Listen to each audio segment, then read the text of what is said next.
Welcome to section 24 of the online anatomy. We're going to discuss a few of the high-yield things that you should know about the development of the heart.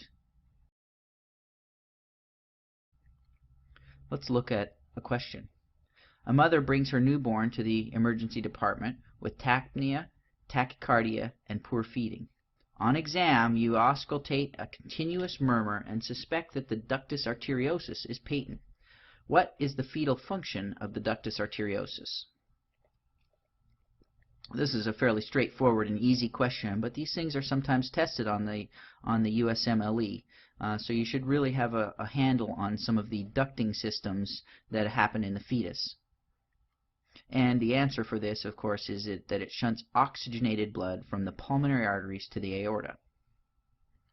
Let's move on and discuss the fetal circulation.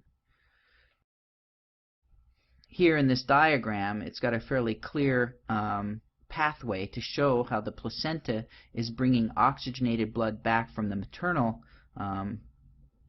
supply back through the umbilicus, where it will be into the umbilical vein, and the umbilical vein will feed 50% of that blood to the growing liver, because that's an important structure to have up and running by the time the baby is born.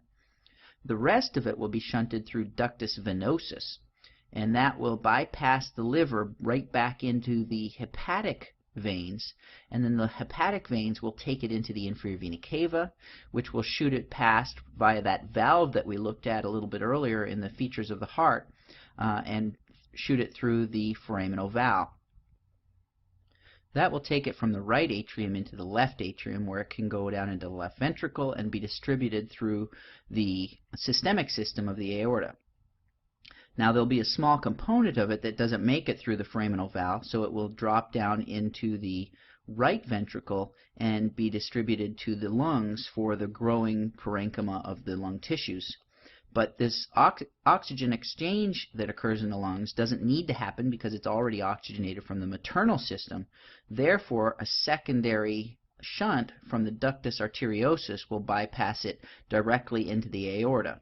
And this will, of course, in the adult, close down unless it remains patent and become the ligamentum arteriosum. And this really just talks about how these shunts will work, some of the things that we've already mentioned. Let's look at heart development.